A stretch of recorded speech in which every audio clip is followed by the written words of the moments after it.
Itukuzwe damu ya Kristo! Karibu mpendwa mtazamaji wa Mwangaza Digital na msikilizaji wa Radio Mwangaza FM kusikiliza ujumbe na tafakari ya Mtakatifu Gaspari leo tarehe 14 Februari.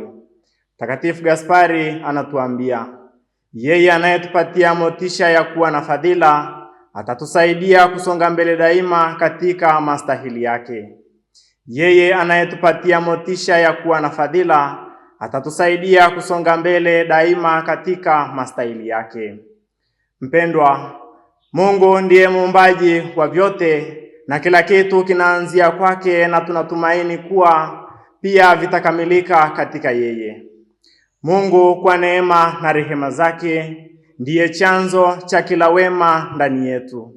Yeye aliye mwanzilishi na asiyetaka tushindwe au kukwama njiani, anatujalia neema na fadhila za pekee ambazo zitasaidia kupelekea ukamilifu wa kimungu katika yote. Wapendwa, hatupati motisha ya kuwa na fadhila kwa nguvu zetu wenyewe, bali kwa sababu yeye hututia moyo na kutuamsha rohoni mwetu. Anapogusa mioyo yetu, tunaanza kutambua wito wa kuishi maisha ya haki, upendo na unyenyekevu. Fadhila si maneno matupu, bali ni matendo yanayoakisi uwepo wa Mungu ndani yetu, kwa namna tunavyoishi na wenzetu katika maisha yetu ya kila siku.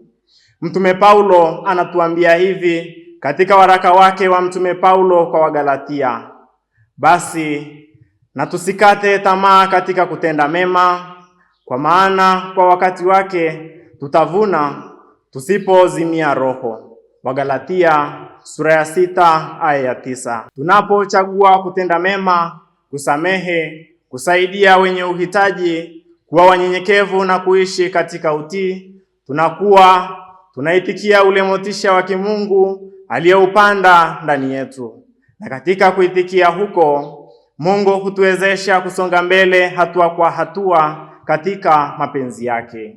Wapendwa, safari ya kiroho si rahisi, lakini hatuko peke yetu. Mtume Petro anatuambia, Mungu wa neema yote atawatengeneza ninyi na kuwathibitisha na kuwatia nguvu. Waraka wa kwanza wa Mtume Petro kwa watu wote sura ya 5 aya ya 10. Yeye anayetuamsha kuwa na fadhila ndiye huyo anayetushika mkono katika magumu, changamoto na kutuongoza ili kutustahilisha neema zake. Tunapojinyenyekeza mbele zake, hutujaza nguvu mpya, hutupa hekima na hutufungulia milango ya baraka zake.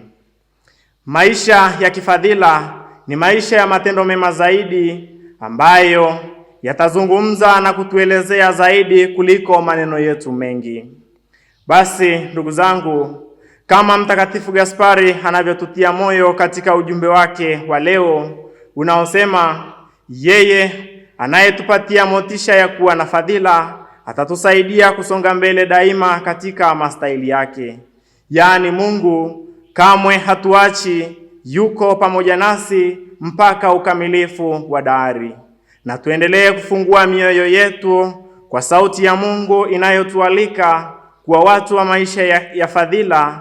Hivyo tusipuuze motisha yake, bali tuishi kwa matendo. Kwa kufanya hivyo, tutasonga mbele daima katika mastahili yake, tukitembea katika nuru ya neema na baraka zake milele. Niliyekuletea tafakari hii ni mimi Frateri Colin Stem wa shirika la wamisionari wa damu takatifu ya Yesu. Itukuzwe damu ya Kristo!